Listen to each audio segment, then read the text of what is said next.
Hello anime fans, तो कैसे हो सभी। सो गाइस, इस वीडियो में मैं एक्सप्लेन करने वाला हूँ डॉक्टर स्टोन के सीजन 4 के एपिसोड 13 की स्टोरी को। तो अब बढ़ते हैं हमारे एक्सप्लेनेशन की तरफ इस इंट्रो के बाद।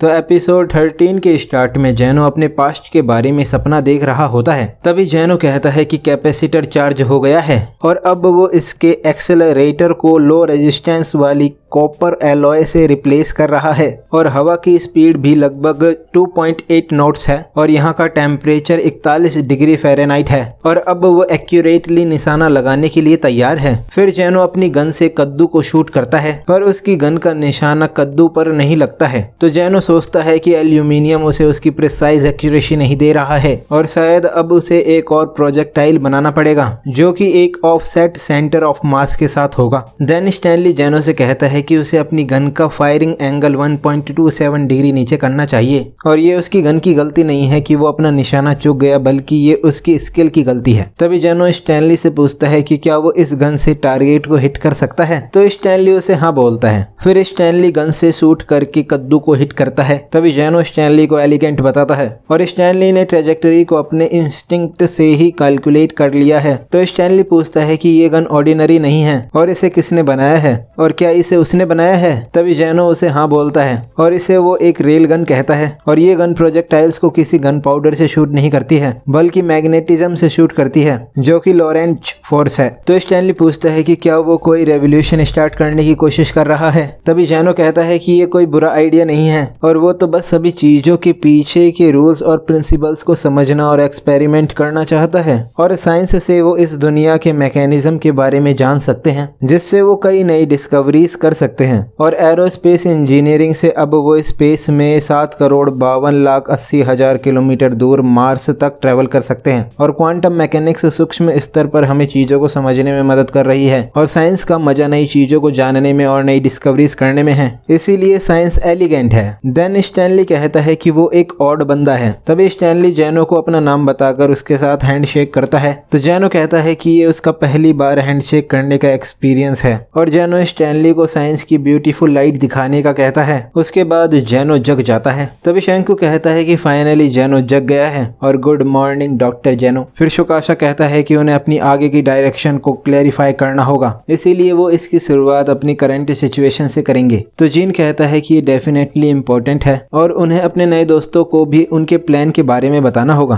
तभी यूकियो कहता है कि वो लोग बिलियंस में ह्यूमैनिटी को रिवाइव करना चाहते हैं, इसीलिए वो मक्का की तलाश में अमेरिका आए थे, पर यहाँ पर उन्हें एक क्रेजी गुड साइंस डूड जैनो से बैटल करनी पड़ी थी, जिस बैटल में उसने उनकी शिप और उसके साथियों को कैप्चर कर लिया है। पर इसके बदले में उन्होंने भी एनिमी के बॉस डॉक्टर जैनो को कैप्चर कर लिया है और अब दोनों साइड के लोगों के पास ही होस्टेजेस हैं, इसीलिए उन्होंने कॉर्न सिटी को एक सेफ जोन बना दिया है। देन जीन कहता है कि अब वो इस टाइनी बोट में मास्टर स्नाइपर स्टैनली और उसकी आर्म्ड स्पेशल फोर्सेस से बचकर भाग रहे हैं और एनिमी का कैरियर जैनो को वापस ले जाने के लिए उनके पीछे आ रहा है और ये बहुत ज्यादा टेंशन की सिचुएशन है। तभी शुइका कहती है कि वो एनिमी से जीत नहीं सकते हैं। तो सैंकू कहता है कि हाँ ठीक है और वो लोग स्टैनली सेंसे को डॉज करेंगे जैसे कि वो अब तक करते आए हैं और अब वो साउथ अमेरिका जा रहे हैं। फिर रियुसुई कहता है कि वो साउथ अमेरिका में सीधा पेट्रिफिकेशन बीम के सोर्स तक जाएंगे। तभी क्रोम कहता है कि क्या वहां पर एक बहुत बड़ा पेट्रिफिकेशन डिवाइस होगा। तो कासिकी कहता है कि उन्हें वहां पर कुछ अमेजिंग मिलेगा। तभी कोहाकू कहती है कि वो लोग इतने ज्यादा एक्साइटेड क्यों हैं और एनिमी उनका पीछा कर रहा है। उसके बाद जैनो कहता है कि शायद पेट्रिफिकेशन बीम के सोर्स पर कई हजार साल बाद भी कुछ हो सकता है और क्या डॉक्टर शैंकू को लगता है कि ये चीज चांद पर रहने वाले लोगों की हो सकती है। तभी शैंकू ये सुनकर शॉक्ड हो जाता है। तो जैनो कहता है कि तो शैंकू को इस बारे में पता है। तभी शैंकू कहता है कि जैनो भी इस बारे में जानता है और हाँ ऑब्वियसली मून से उनकी तरफ इतनी बड़ी माइक्रोवेव एनर्जी जो आ रही है, इसीलिए जैनो ने भी वाई मैन की आवाज सुनी है। फिर जैनो कहता है कि इस नए वर्ल्ड के दो टॉप साइंटिस्ट्स यहाँ पर मौजूद हैं और अगर वो दोनों अपने एफर्ट्स को कंबाइन कर लें तो वो शायद एक नई वेपन बना सकते हैं और वो दोनों साथ मिलकर पेट्रिफिकेशन बीम के पीछे के कारण का पता लगा सकते हैं। तभी शैंकू कहता है कि ठीक है और उन्हें अपने नोट्स को शेयर करके इसकी शुरुआत करनी चाहिए। तो जैनो कहता है कि ठीक है और साइंस एलिगेंट है। देन स्टैनली शैंकू की शिप पर होता है और माया एंड अदर सोल्जर्स शिप पर फ्यूल को लोड कर रहे होते हैं। तभी माया कहती है कि वो फ्यूल को लोड करते ही डॉक्टर जैनो को वापस लाने के लिए निकल जाएंगे। उसके बाद एक सोल्जर हनाडा और अदर्स को उनके महल ले जाने का कहता है। तभी हनाडा कहती है कि उस सोल्जर को उनकी तरफ अपनी गन पॉइंट नहीं करनी चाहिए क्योंकि अब वो दोनों पार्टीज इक्वल फुटिंग पर हैं। तो वो सोल्जर अपनी गन को नीचे कर लेता है। तभी किनरो सोचता है कि गिनरो यहाँ पर नहीं है और वो कहाँ पर है। तो मात्सुकाजे वहाँ पर बेहोश होने की एक्टिंग करता है और वो अपने फ्रेंड्स से शिप पर जाकर गिनरो को लाने का कहता है। तभी यूजुरिया एक सोल्जर से कहती है कि मात्सुकाजे का वुंड बहुत सीवियर है इसीलिए वो चल नहीं सकता है और होमुरा कहती है कि अगर उन्होंने मात्सुकाजे को बहुत दूर तक कैरी करा तो वो मर भी सकता है। फिर वो सोल्जर मात्सुकाजे को शिप पर ले जाता है और वहाँ पर सोल्जर्स आपस में बात करते हैं कि अगर ये बंदा मर गया तो वो इसे समुद्र में फेंक देंगे और अगर ये बंदा बच गया तो वो इसे एक हॉस्टेज की तरह उस साइंस किड को दिखाएंगे। तभी मात्सुकाजे गिनरो को ढूंढ लेता है तो गिनरो उससे कहता है कि वो उसे छुपाने के बाद गायब हो गया था और उसे नहीं पता था कि वो आगे क्या करे। तभी मात्सुकाजे कहता है कि उसे पता है कि गिनरो का एनिमी की शिप में छुपने के पीछे का क्या प्लान है और गिनरो यहाँ पर छुप रहा है क्योंकि वो उनके एनिमी की सिचुएशन के बारे में पता लगाना चाहता है। तो गिनरो कहता है कि हाँ ऐसा ही है और मात्सुकाजे बिल्कुल सही समझ रहा है पर अब विचार करने पर उसे लगता है कि उसे यहाँ से चले जाना चाहिए क्योंकि उसका खुद हीरो बनने का ये आइडिया शायद इतना अच्छा नहीं है। तभी मात्सुकाजे गिनरो का गार्ड बनने का कहता है। फिर मात्सुकाजे कमजोरी की वजह से नीचे गिर जाता है तो गिनरो कहता है कि मात्सुकाजे को चोट लगी है और अब वो क्या करे।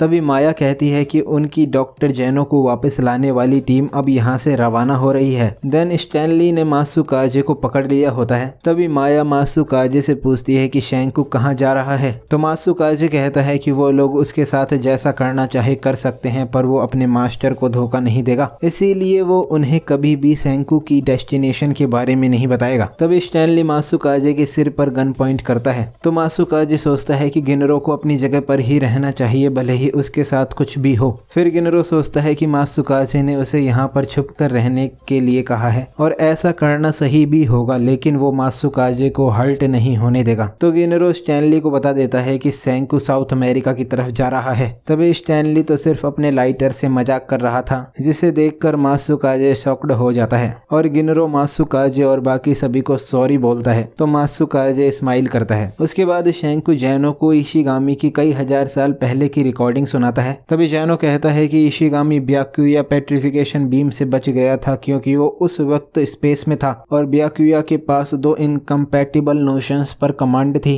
जो कि इमोशन और रीजन है और वो कभी ब्याकुया को समझ नहीं पाया था पर स्टोरी टेलिंग और रिकॉर्डिंग्स के जरिए फ्यूचर में इंफॉर्मेशन भेजने का काम तो ब्याकुया जैसा ही कोई कर सकता है। देन ब्याकुया बोलता है कि उन्होंने स्पेस से देखा था कि पेट्रिफिकेशन बीम साउथ अमेरिका से शुरू हुई थी और पता नहीं वो लोग वहां पर क्या ढूंढ निकालेंगे और अब ये उनकी साइंस पर निर्भर करता है। तभी शैंकू जैनो से इस प्रेशियस इंफॉर्मेशन पर ध्यान लगाकर कई नई डिटेल्स को ढूंढने का कहता है। तो जैनो कहता है कि उन्हें अपनी डेस्टिनेशन का एग्जैक्ट लॉन्गिट्यूड और लैटिट्यूड ढूंढना होगा जिससे वो उस मिस्ट्री को सॉल्व कर पाए जिसने पूरी ह्यूमैनिटी को कई हजार साल पहले पेट्रिफाइड कर दिया था। उसके बाद लूना पूछती है कि क्या उनके पास चाय पीने के अलावा और कोई इम्पोर्टेंट काम नहीं है क्या। तभी रियुसुई कहता है कि अभी उन दोनों को इंटरप्ट करना अनमैनरली होगा। तो जीन कहता है कि वो दोनों टॉप साइंटिस्ट्स अभी कोलैबोरेट कर रहे हैं। तभी सुइका क्रोम से पूछती है कि वो इतना रेस्टलेस क्यों दिख रहा है तो क्रोम कहता है कि वो रेस्टलेस नहीं है। तभी कोहाकू कहती है कि क्रोम बहुत रेस्टलेस दिख रहा है। देन क्रोम फ्रांसोइस से चाय और स्नैक्स को ले लेता है। तभी कोहाकू कहती है कि क्रोम कई बहाने बनाकर उन दोनों की बातें सुनना चाहता है। फिर क्रोम सोचता है कि शैंकू और जैनो इस तरह से अपनी रिसर्च कर रहे होंगे पर जब वो दरवाजा खोलकर देखता है तो उसे दिखता है कि वो दोनों वहां पर बबल्स फुला रहे होते हैं। तो क्रोम पूछता है कि वो दोनों यहाँ पर खेल क्यों रहे हैं। तभी जैनो उसे बताता है कि वो यहाँ पर खेल नहीं रहे हैं और ये एक मॉडल है। तो शैंकू कहता है कि उन्होंने ग्लिसरीन को सर्फेक्टेंट में मिलाकर शैम्पू बनाया है जिससे उन्हें ये जाइगेंटिक सुपर बबल्स मिले हैं। तभी क्रोम कहता है कि जैनो बंधा हुआ नहीं है। तो शैंकू कहता है कि जैनो यहाँ से कहीं नहीं भागेगा। फिर कासिकी कहता है कि उसने वो चीज बना दी है जिसके लिए उन्होंने उसे बोला था। तभी जैनो इसे एलिगेंट वर्क बताता है और सोचो अगर पेट्रिफिकेशन डिवाइस ब्राजील से शुरू हुआ हो तो उस बीम को अर्थ को इनगल्फ करने के लिए 12,800 किलोमीटर की रेडियस का होना होगा। तो क्रोम इसे क्लियर बताता है। तभी शैंकू कहता है कि वो इसे डिस्प्ले करने के लिए ऑल आउट जा रहे हैं। तो जैनो कहता है कि एस्थेटिक मैटर करता है। अगर वो एलिगेंट सॉल्यूशन सॉल्यूशन चाहते हैं तो। देन क्रोम कहता है कि शैंकू ऑप्टिमाइजेशन पर ज्यादा ध्यान देता है और जेनो फॉर्म पर ज्यादा ध्यान देता है। तभी क्रोम पूछता है कि अगर इस तरह से पेट्रिफिकेशन बीम स्प्रेड हुई होती तो शैंकू को वो पेट्रिफिकेशन बीम नीचे ग्राउंड से हिट करती। तो शैंकू क्रोम को सही बताता है, पर रियलिटी में उस वक्त वो पेट्रिफिकेशन बीम होरिजन के परे से एक टाइड वेव की तरह आई थी और वो इस इंफॉर्मेशन से कई हिंट्स को ढूंढ निकालेंगे। तभी क्रोम बोलता है कि ये उसकी गट फीलिंग है, पर शायद पेट्रिफिकेशन बीम जमीन से पास होने में ज्यादा टाइम लगाती है, इसीलिए पेट्रिफिकेशन बीम एक टाइड वेव की तरह उन तक आई होगी। तो जेनो इसे एक फैसिनेटिंग हाइपोथेसिस बताता है, पर एक साइंस प्रो के लिए गट फीलिंग से ज्यादा एक फिनोमिनन मैटर करता है जो कि किसी के भी ट्राई करने पर ऑब्जेक्टिवली रिप्रोड्यूस हो जाता है। तभी क्रोम जेनो की बात समझ नहीं पाता है, तो जेनो उसे एक एग्जांपल देता है। मान लो अगर वो घोस्ट पर रिसर्च कर रहे हैं तो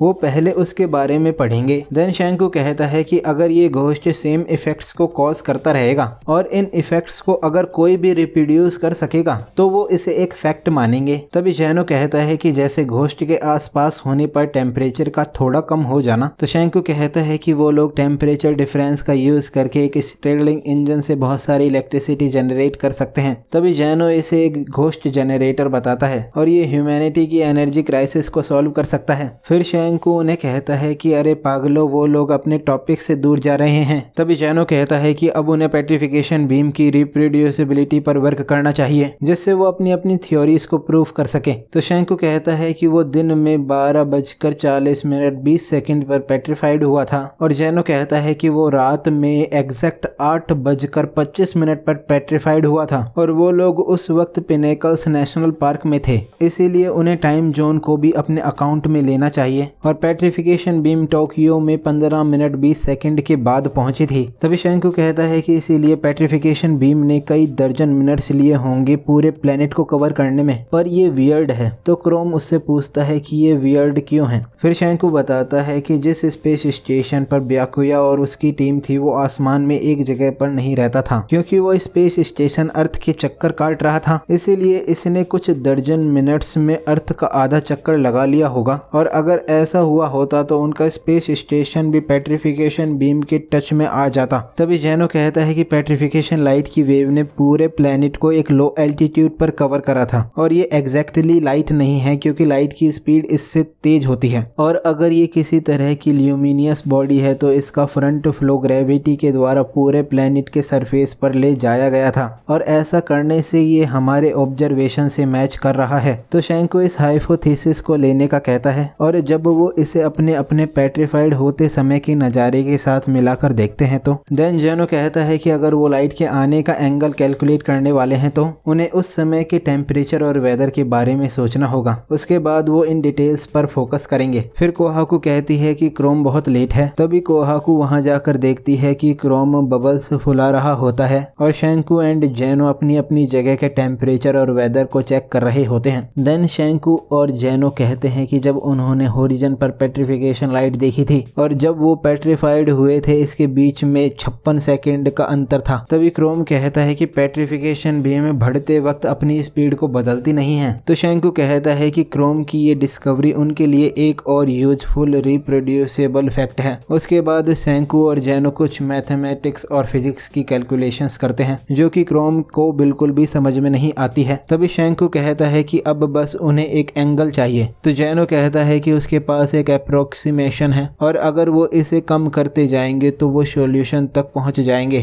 क्योंकि उसे पेट्रिफिकेशन लाइट से उसकी मेज के द्वारा बनाया गया एंगल रफली याद है। देन शैंकू कहता है कि वो दोनों कभी इस पॉइंट तक अकेले नहीं पहुंच पाते, पर उन्होंने अपने माइंड्स की पावर को मिलाकर ये सॉल्यूशन अचीव करा है। और पेट्रिफिकेशन बीम के शुरू होने की लोकेशन 3 डिग्री 7 मिनट्स साउथ और 60 डिग्री 1 मिनट वेस्ट है और ये एक्सेलरेटिंग है। सो गाइस, यहाँ पर डॉक्टर स्टोन के 4th सीजन का एपिसोड 13 एंड हो जाता है। तो अब अगर आपको ये वीडियो अच्छी लगी हो तो इस वीडियो को एक लाइक कर देना। मैं मिलता हूँ आपसे नेक्स्ट वीडियो में। Thanks for watching.